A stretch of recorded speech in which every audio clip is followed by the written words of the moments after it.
میں نے 10 سال پہلے بات کی کہ اللہ ان 100 ناموں کے نیچے الرحمن الرحیم الملک القدوس السلام المؤمن المحیمن العزیز الجبار المتکبر خالق البارئ المصور الغفار قہار الوہاب الرزاق الفتاح علیم القابض الباسط الخافض الرافع المعز المذل سمیع البصیر الحکم العدل اللطیف الخبیر حلیم العظیم الغفور الشکور علی الکبیر الحفیظ المقیت الحسیب الجلیل الکریم الرقیب المجیب الواسع الحکیم الودود المجید الباعث الشہید الحق وکیل القوی المتین الولی الحمید المحصی المبدی المعید محی الممیت الحی القیوم واجد الماجد الواحد الاحد الصمد القادر المقتدر المقدم المؤخر الاول الاخر الظاہر الباطن والی المتعال البر التواب المنعم المنتقم عفو الرؤوف المالک الملک ذو الجلال والاکرام رب المقسط الجامع الغنی المغنی المانع الدوار نافع النور ہادی البدیع الباقی وارث الرشید الصبور.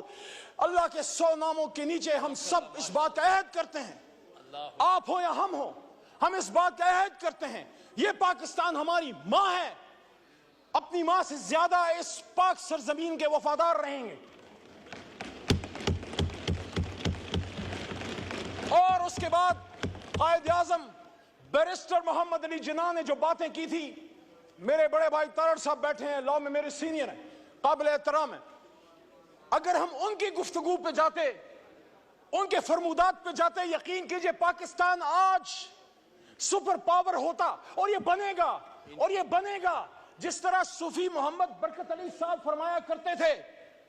وہ کہتے تھے تمہیں جنگل میں تنکے چنتا ایک ملنگ یاد آئے گا, جب وہ کہا کرتا تھا ایک وقت آئے گا کہ دنیا کے فیصلے پاکستان اور اسلام آباد کی ہاں اور نہ میں ہوں گے, لیکن اس کے لیے ہمیں کھڑا ہونا ہوگا, مضبوط ہونا ہوگا. اس آدمی نے کہا تھا, جناح صاحب نے, کہ مسلمان مصیبت میں گھبرایا نہیں کرتا.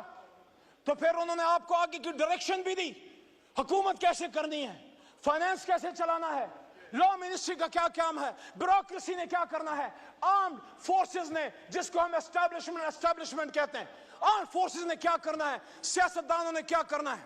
میں مقدمہ جمہوریت میں آگے بڑھنے سے پہلے بجٹ 2024 پہ ایک بات کرتا ہوں. جو بھی حکومت آتی ہے, جو کرنے والا کام ہے وہ اس کی طرف ہم نہیں جاتے. ہم کہیں گے برا بجٹ ہے, یہ کہیں گے اچھا بجٹ ہے. لیکن اس آدمی نے 1948 میں یہ بات کی تھی, اسٹیٹ بینک آف پاکستان کو سپیچ کرتے ہوئے,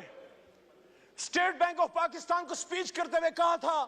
اور یہ بات پاکستان کی فائنانس منسٹری 75 سال سے اپنے ویب سائٹ پہ, اپنے سینٹرل آفس میں, جب Asad Umar minister for finance ہوا کرتے تھے, ہم جب جاتے تھے میں دیکھتا تھا وہاں بڑا بڑا لکھا ہے, ہمایوں صاحب, اورنگزیب صاحب, بڑا بڑا لکھا ہوا ہے.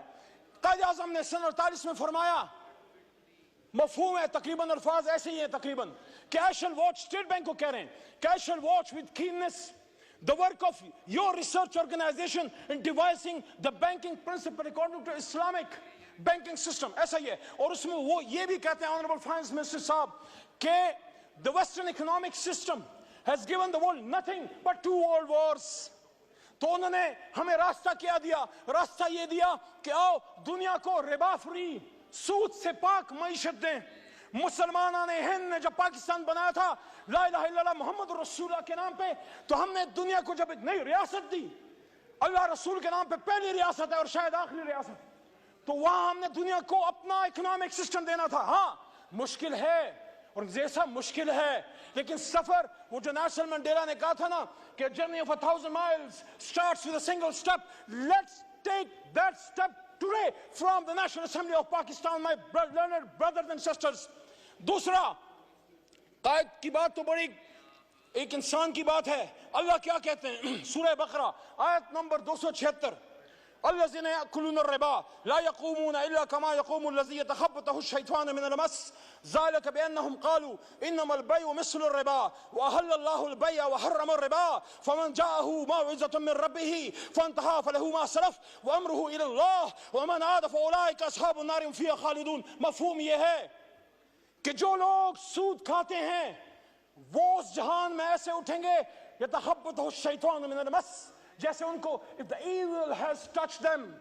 اور پھر آگے کیا کہتا ہے اللہ تعالیٰ؟ اللہ آگے آیت نمبر 276 میں کہتا ہے یمحق اللہ الربا ویربی الصدقات واللہ لا یحب کل کفار نثیم. اللہ ربا کو ختم کرتا ہے, سود کو ختم کرتا ہے, اور اللہ صدقات کو بڑھاتا ہے. اور آگے پھر اللہ کریم کیا فرماتے ہیں؟ یا ایھا الذین آمنوا اتقوا اللہ وذروا ما بقی الربا ان کنتم مؤمنین. اے ایمان والو, اگر اللہ سے ڈرتے ہو تو ربا کو چھوڑ دو, سود کو چھوڑ دو. سارے بجٹ پھر آپ کی ملک و قوم کی ترقی کے بجٹ ہوں گے, چاہے نون بنائے, پیپل پارٹی بنائے, یا ہم خان صاحب بنائیں. اور آگے اللہ کیا کہتے ہیں؟ یہ بڑی سخت آیت ہے.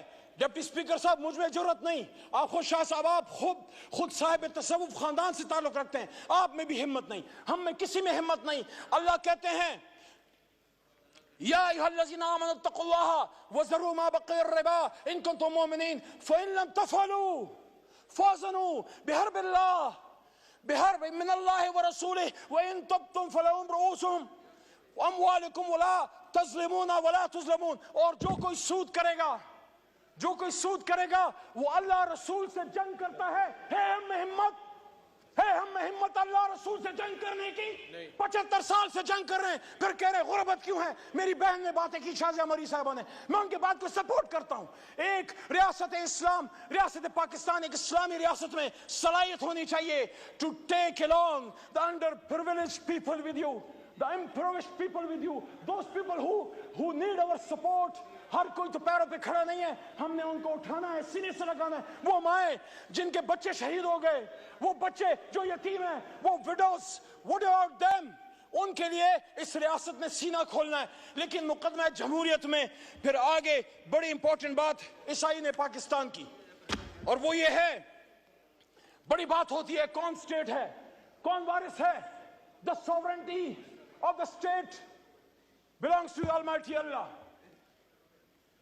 اور اس کو ایک سیکرڈ ٹرسٹ کے طور پہ 25 کروڑ نے استعمال کرنا ہے, اور the state will exercise its powers through the chosen representatives. Yes. Not through some organization, not through some department of the executive arm, not army, not ISI, not any other department. They are only the supporting arms. بہت ضروری ہے.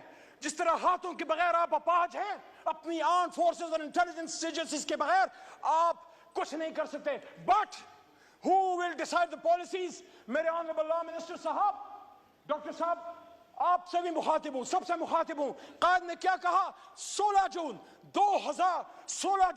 1948, قائد نے staff college کے speech کرتے ہوئے کہا, مفہوم یہ ہے, الفاظ ادھر ادھر تھوڑے سے ہو سکتے ہیں, کہتے ہیں this is the legal position. قائد کہتے ہیں this is the legal position. The armed forces are the servants of the people of Pakistan. You do not make national policies. It is we, the civilians, who decide these issues, and you are supposed to fulfill those policies which are entrusted upon you. Qaid-e-Azam Muhammad Ali Jinnah, speech to Staff College of Pakistan, Quetta.